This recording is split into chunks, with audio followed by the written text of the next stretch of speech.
Assalamu alaikum students. Today our topic is theory, law and principle. यानी theory, law और principle. When a hypothesis is given a repeated exposure to experimentation and is not falsified, it increases biologist confidence in hypothesis. कहता है जब किसी hypothesis पर बार बार तजर्बात किए जाएं, ठीक है, और वो गलत साबित ना हो, ठीक है। अगर हम क्या करते हैं कि हाइपोथेसिस बना हुआ है, उस पर बार बार तजर्बात कर रहे हैं, उस तजर्बा करके देखना है कि जो हाइपोथेसिस बना है ये ठीक है या नहीं। तो अगर कहता है अगर वो हाइपोथेसिस गलत साबित नहीं होता तो फिर उसमें क्या होता है कि जो बायोलॉजिस्ट होते हैं उनका एतमाद बढ़ जाता है, उनका कॉन्फिडेंस बढ़ जाता है। Such well supported hypothesis may be used as the basis for formulating further hypotheses which are again proved by experimental results।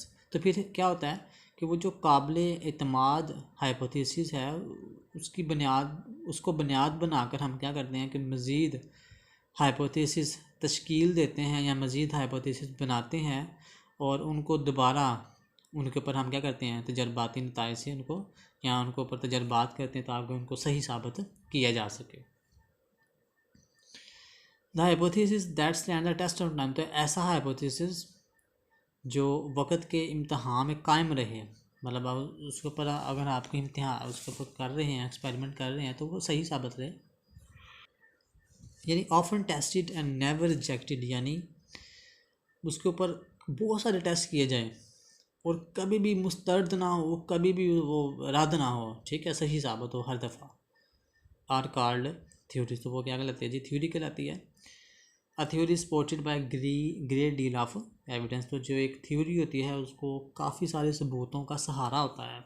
It means कि काफ़ी सारे एविडेंस होते हैं, सबूत होते हैं, तो एक थ्योरी बनती है, तो एक नज़रिया बनता है, ठीक है जी। ये था हमारा, अभी इसमें थ्योरी की बात की गई है। नेक्स्ट है जी productive theory keeps on suggesting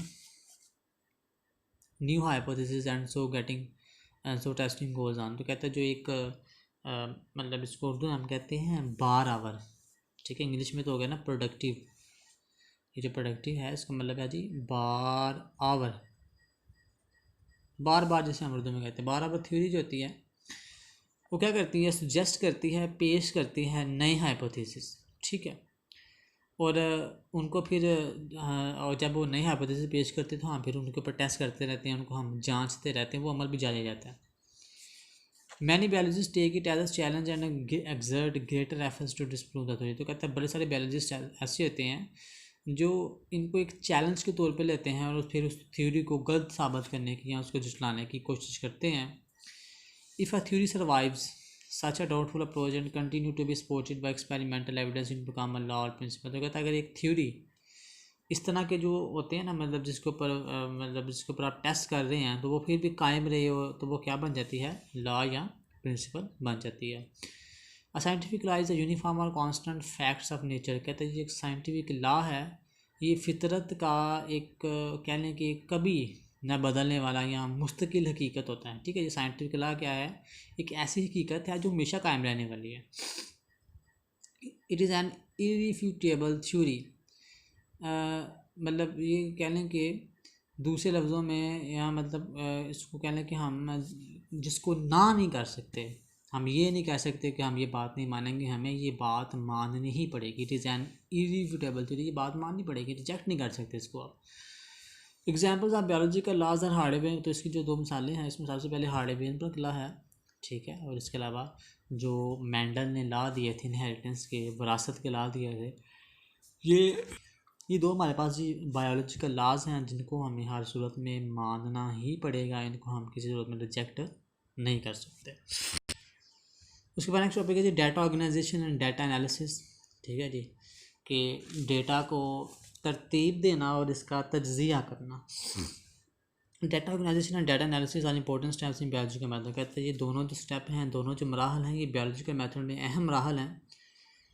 data can be defined, अब डेटा की तारीफ़ क्या है, ठीक है जी, डेटा की जो तारीफ़ है कि can be defined as the information such as names.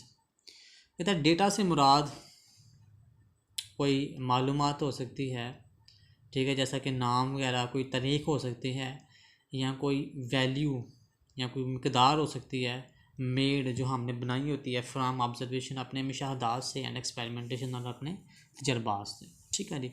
तो डेटा की तारीफ़ क्या है कि अगर हम कोई मुशाहदा करते हैं, कोई चीज़ ऑब्ज़र्व करते हैं, या कोई एक्सपेरिमेंट करते हैं, कोई तजर्बा करते हैं, तो दोनों काम करने के बाद जो आपको मालूमात हासिल होती है, वह मालूमात किसी नाम की सूरत में हो सकती है, कोई तारीख हो सकती है, कोई मकदार हो सकती है, कोई वैल्यू हो सकती है, कोई मैथमेटिकल कोई वैल्यू हो सकती है। ठीक है जी। तो ये सारे जो इंफॉर्मेशन है या जो जितना भी हैं, ये सारे क्या कहलाते हैं जी?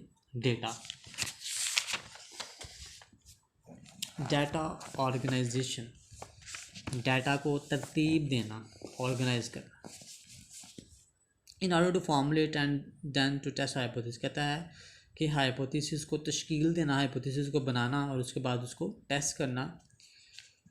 Scientist collect and organise data, साइंसदान क्या करते हैं? इकट्ठा करते हैं, उसके बाद उसको तरतीब देते हैं किसको? डाटा को। Prior to conducting an experiment it is very important for scientist to describe data collection methods.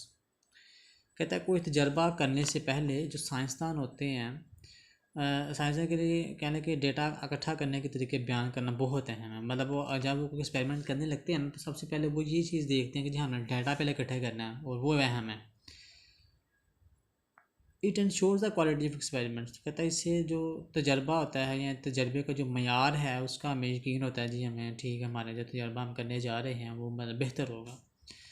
Data is organized in different formats like graphics, कहता है जो डाटा होता है उसको हम मुख्तलिफ सूरतों में तरतीब देते हैं, जैसा कि ग्राफिक्स हैं, कोई ग्राफ बना के, कोई टेबल की शक्ल में, या इसके अलावा जो फ्लो चार्ट्स हैं जिसमें हम कोई दिखा सकते हैं, किसी चीज़ को रिप्रेजेंट कर सकते हैं, नक्शा हो सकता है कोई, इसके अलावा कोई तस्वीर हो सकती है, कोई डायग्राम हो सकती है। तो ये होती है डाटा ऑर्गेनाइजेशन। डाटा को तरतीब देना, आप किसी भी शक्ल में इसको तरतीब दे सकते हैं। हो सकता है आप एक पेज के ऊपर मुख्तलिफ ऐसे लाइंस लगा के टेबल्स बना लें, ऊपर ग्रुप्स लिख लें, ये ग्रुप थे, इनके इतने स्टूडेंट्स थे, तो वो बेसिकली आप एक डाटा को ऑर्गेनाइज कर देते हैं। डाटा एनालिसिस है, डाटा का तज्ज़िया करना। जो डाटा एनालिसिस है, कहता है इज़ नेसेसरी टू प्रूफ और डिसप्रूफ हाइपोथेसिस बाय एक्सपेरिमेंटेशन। हाइपोथेसिस को तजर्बात के ज़रिए दुरुस्त या गलत साबित करने के दौरान डाटा का जो तज्ज़िया भी ज़रूरी है। It is done through the application of statistical method that is ratio and proportion. तो ये जो डाटा का जो तज्ज़िया होता है, इसमें हम आमतौर पर शुमारियाती, ये होता है ना स्टैटिस्टिकल, इसको हम कहते हैं शुमारियाती तरीका, यानी रेशो मतलब तनासुब, मीन रेशो मीन जो इसका मतलब होता है तनासुब, और प्रपोर्शन को उर्दू प्रमोशन ही बोलेंगे, प्रपोर्शन ही बोलेंगे। ये हम दोनों टर्म्स जो होती हैं इनको इस्तेमाल करते हैं अपने डाटा का तज्ज़िया करने के लिए। When a relation between two numbers, example मिसाल के तौर पे ए और B, A and B is expressed in terms of question A over B. तो कहता है कि जब दो मकदारों, मसलन हमारे पास दो कोई मकदारें हैं ए और बी, हमने फ़र्ज़ कर लिया हमारे पास कोई दो मकदारें हैं और बी, इनके दरमियान जो ताल्लुक़ को हम हासिल तकसीम यानी क्वेश्चन, यहाँ पे क्वेश्चन या वर्ड यूज़ हुआ है, वहाँ पे इन टर्म्स ऑफ क्वेश्चन हासिल तकसीम जो होता है इस सूरत में ज़ाहिर कर सकते हैं। तो फिर ऐसे ताल्लुक़ का एक मकदार के दूसरे के साथ जो होता है वो तनासुब कहते हैं। मतलब यहाँ पे it is called the ratio one number to the others. ये रेशियो है जी ए ओवर बी। रेशियो में भी express by putting or division, कहता है जो तनासुब होता है इसको हम ज़ाहिर कर सकते हैं इस तरह डिवीजन से। यहाँ पे कोलोन लगा लें, ये कोलोन का सिंबल है, जहाँ पे दो डॉट्स लगे हुए हैं, इसके अलावा ये डिवीजन से भी हम इसको रिप्रेजेंट ज़ाहिर कर सकते हैं। बिटवीन द टू नंबर्स, दो नंबर्स के दरमियान में, दो वैल्यूज़ के दरमियान में। मिसाल के तौर पर the ratio between 50 malarial patient, तो कहता है अगर आपने तनासुब ज़ाहिर करना है, 50 बंदे हैं मलेरिया के पेशेंट हैं, मरीज़ हैं, इसके अलावा 150 बंदे हैं जो नॉर्मल हैं, जो नॉर्मल पर्सन जिनको मलेरिया नहीं है, तो हम रेशियो किस रिप्रेजेंट करेंगे? 1:3, यानी 50 अगर 150 है तो अगर इसको कट ऑफ किया जाए तो 5 से 51 are 50, तो 53 are 150, तो 1:3 इसको हम इस तरह रिप्रेजेंट कर सकते हैं स्टैटिस्टिकली। अब बात करते हैं इस पैराग्राफ में हमने रेशो की बात की है, इस पैराग्राफ में हम प्रोपोर्शन की बात करते हैं। Proportion means to join two equal ratio by the sign of equality. Proportion से मुराद क्या होता है कि दो मिकदारों के तनासुब को मिलाना है बेसिकली। प्रोपोर्शन मतलब क्या होता है कि जी दो मिकदारों का जो तनासुब है, रेशो का मतलब क्या होता है तनासुब, उसको मिलाना है बाय साइन ऑफ इक्वालिटी। इस मकसद के लिए हम क्या कहते हैं, बराबर की जो अलामत होती है, ये इक्वालिटी, बराबर की अलामत हम इस्तेमाल करते हैं। फॉर एग्जाम्पल मिसाल के तौर पे A ratio B is equal to C ratio D is the proportion between the two ratios. कहता है ये बेसिकली क्या है, एक रेशो ये है ए रेशो बी, तो दूसरी रेशो कौन सी है, सी रेशो डी। अगर हम इसको यहाँ से रिप्रेजेंट करते हैं तो यानी ए रेशो बी, ये कोई एक रेशो है, ठीक है, is equal to C ratio D. तो ये जो बेसिकली साइन में सेंटर ऑफ इक्वालिटी है, ये रिप्रेजेंट कर रही है प्रपोर्शन को। ये जो कॉलोन है ये रिप्रेजेंट करते हैं रेशो को, जिसको हम उर्दू में तनासुब कहते हैं, इसको प्रपोर्शन ही बोलेंगे। अच्छा, तो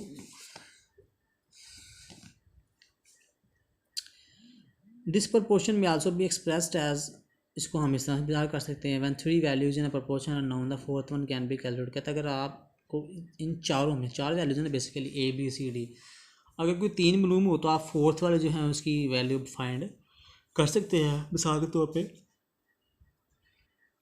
ए biologist can calculate how many birds will get malaria. कहता है जो बायोलॉजिस्ट है वो ये कैलकुलेट कर सकता है या ये बात जान सकता है कि कितने परिंदों को मलेरिया होगा when he allow infected mosquitoes to bite 100 एलिफ। जब वो इस बात की इजाज़त देगा या वो क्या करेगा कि 100 सेहतमंद चिड़ियों को बाइट करवाएगा, किससे, इन्फेक्टेड मस्कीटो से, यानी ऐसे मच्छरों से जिनके अंदर प्लाज्मोडियम मौजूद है जो मलेरिया काज कर सकते हैं, मलेरिया को फैला सकते हैं। ठीक है जी। इन द प्रीवियस एक्सपेरिमेंट कहता है पिछले तजर्बे में ही नोटेड, उसने ये बात नोट की that one he allowed mosquitoes to bite 20 sparrow. जब उसने अलाउ किया या उसने 20 चिड़ियाँ को बाइट करवाया मच्छर से, 14 आउट ऑफ दैम, तो 20 में जो 14 थी उनको मलेरिया हो गया। Now he usage a proportion rule. तो हम क्या करते हैं, जो प्रपोर्शन का जो रूल है, कानून है, उसको इस्तेमाल करते हैं। तो देखें फर्स्ट रेशो कितनी है जी, 14:20, यानी 14, ये 14 क्या है, ये 14 वो चिड़ियाँ हैं जिनको मलेरिया हो गया, कितने में से, 20 में से, तो 14 और 20। सेकेंड रेशो क्या है हमारे पास, एक्स मीन्स के एक्स वाली वैल्यू अभी हमने फाइंड करनी है, हमें नहीं पता, ठीक है, यानी हमने क्या किया, 100 हेल्थी चिड़ियाँ ली हैं, 100 हेल्थी स्पैरोज ली हैं जिनको मलेरिया नहीं है, और एक्स हमने फाइंड करना है कि जी अगर हम उन 100 चिड़ियाँ को बाइट करवाते हैं मॉस्किटो से तो कितने को होगा। ठीक है जी। अच्छा जी, तो प्रपोर्शन हमारी क्या बन गई, 14:20, आगे प्रपोर्शन लगा दिया x/100। ठीक है जी, ये हमारी प्रपोर्शन बन गई है। अब हम क्या करेंगे, x/100 इज इक्वल टू 14/20, यहाँ पे क्रॉस मल्टीप्लिकेशन करेंगे, x 20 के साथ मल्टीप्लाई होगा 100 14 के साथ, तो x मल्टीप्लाई 20 इज इक्वल 100/14।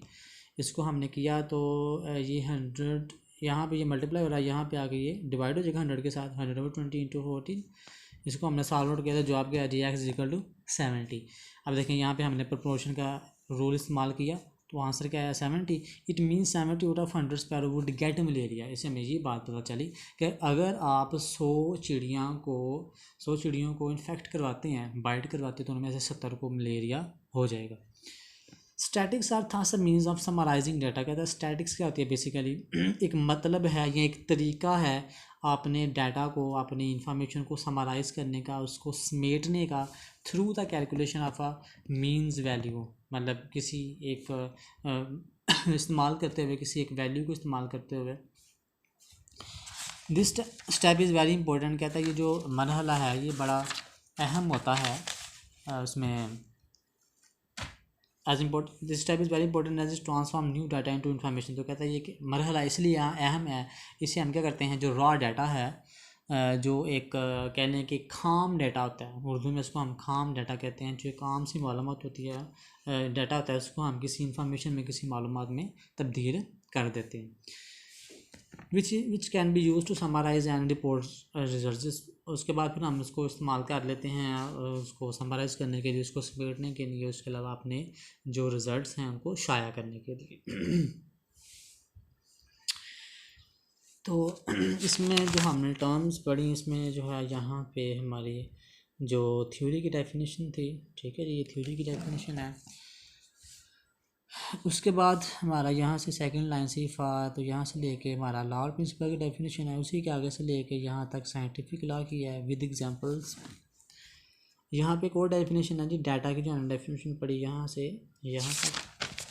उसके बाद हमने डाटा ऑर्गेनाइजेशन पढ़ी है, इसमें जो है वो हमें सारा टॉपिक करना पड़ेगा कि डाटा को किस तरीके से ऑर्गेनाइज करते हैं। रेशियो और प्रपोर्शन के बारे में क्वेश्चन आता है, तो रेशियो की डेफिनेशन को हम काउंट करना चाहें कि when a relation between two number example A and B is expressed in terms of coefficient it is called the ratio of one number to the others. और यहाँ तक जो है इसको विद एग्जांपल हम कैलकुलेट करेंगे। यहाँ पे सेकंड पे हमारे पास प्रपोर्शन की डेफिनेशन है। इसके अलावा अगर आपको एग्जांपल पूछी जाती है कि how we can calculate data by using proportion, तो एग्जांपल्स में हमें ड्रॉ जो करनी पड़ेगी। तो ये आपके जो क्वेश्चन हैं इनको आपने लर्न और राइट करना।